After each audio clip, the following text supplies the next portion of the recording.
Bismillahirrahmanirrahim. Assalamualaikum warahmatullahi wabarakatuh. Alhamdulillahillazi anzala Qur'ana tanzila liyakuna lil alamin nazira. Asyhadu an la ilaha illallah wahdahu la syarikalah wa asyhadu anna Muhammadan abduhu wa rasuluhu alladzi la nabiyya ba'dah. Allahumma sholli ala sayyidina Muhammad wa ala ali sayyidina Muhammad. Amma ba'd. Puji serta syukur kita atas kehadirat Allah Subhanahu wa Ta'ala yang telah memberikan kenikmatan serta hidayahnya sehingga kita bisa mencapai pada bulan yang mulia ini. Salawat beriringkan salam, marilah kita sanjungkan kepada mahkota alam, pelipur lara di kala duka, pengobat kalbu di kala rindu, penenang hati di kala tersakiti, yakninya Habibana wa Nabiyana wa Maulana Muhammad sallallahu alaihi wasallam. Hadirin yang dirahmati oleh Allah Subhanahu wa Ta'ala, di dalam kehidupan kita di dunia seperti melewati sebuah perjalanan yang begitu panjang dengan lintasan penuh dinamika dan tantangan yang sangat luar biasa. Medan terjang yang harus kita lewati mulai dari naik, lika-liku, belak-belok hingga tanjakan yang begitu tajam dan turunan yang begitu curam. Maka dari itu sehingga kita butuh rambu-rambu agar kita bisa melewati perjalanan ini agar bisa terus di dalam jalan yang benar. Maka dari itu saya mengajak kepada para jemaah sekalian, kepada para hadirin untuk bisa mematuhi aturan-aturan yang berlaku di dalam syariat Islam kita, yaitu tentu watazawwadu fa inna khairu zadi taqwa. Berbekalah kalian sehingga perjalanan kalian itu dengan takwa. Takwa di sini dalam artian menjalankan segala perintahnya dan menjauhi segala larangannya. Hadirin yang dirahmati oleh Allah, dalam sebuah perjalanan yang panjang kita haruslah menyempatkan diri berhenti untuk istirahat terlebih dahulu untuk mengumpulkan kembali semangat kita. Bagaimana kita bisa melewati sebuah perjalanan yang sangat jauh, namun hendaknya kita harus bisa memiliki jeda-jeda terlebih dahulu. Mengapa itu harus dilakukan? Karena ini wujud untuk kita mengecas keimanan kita, mengecas ketakwaan kita, mengecas semangat kita dalam berdakwah yang masih panjang.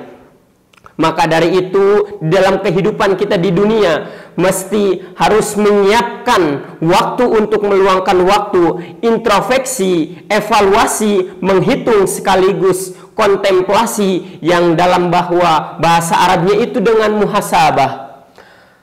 Sayyidina Umar bin Khattab mengatakan, hisablah diri kalian agar ketika nanti di akhirat hisab kita dipermudahkan oleh Allah. Dalam sebuah hadis riwayat Imam At-Tirmizi, beliau mengatakan orang yang cerdas, orang yang sukses adalah orang yang menghisab, mengevaluasi dirinya sendiri sebagaimana beramal untuk kehidupan sesudah kematiannya. Sedangkan orang yang lemah adalah orang yang mengikuti hawa nafsunya serta berangan-angan terhadap Allah Subhanahu wa Ta'ala. Sementara di dalam Al-Quran Allah juga telah mengingatkan pentingnya melakukan introspeksi diri dengan melihat apa yang telah kita lakukan di masa lampau hingga yang akan kita lakukan untuk masa depan kita. Akankah di masa lalu kita lebih dominan yang buruknya atau lebih dominan yang baiknya? Maka dari itu untuk kita persiapkan di masa yang akan datang, kita harus menjadi pribadi yang lebih baik, pribadi yang bisa bermanfaat bagi diri sendiri maupun orang lain. Hadirin yang dirahmati oleh Allah Subhanahu wa Ta'ala, dari perintah Allah dan Rasul serta nasihat dari para sahabat, kita bisa mengambil beberapa catatan penting tentang manfaat dari introspeksi diri ini. Tentang muhasabah ini setidaknya ada dua yang ingin saya sampaikan pada kesempatan kali ini. Yang pertama adalah ketika kita muhasabah diri sebagai wahana untuk mengoreksi diri kita, mengoreksi apa yang telah kita lakukan dari awal kita hidup, dari awal kita mulai balik hingga saat ini. Lebih dominan yang mana? kepribadian kita. Apakah lebih dominan yang baik ataukah lebih dominan yang buruk? Maka dari itu, para jamaah sekalian, hingga saat ini kita ingat-ingat kembali keburukan-keburukan kita yang kita pernah lakukan di masa lalu. Jangan sampai kita ulangi lagi di masa yang akan datang.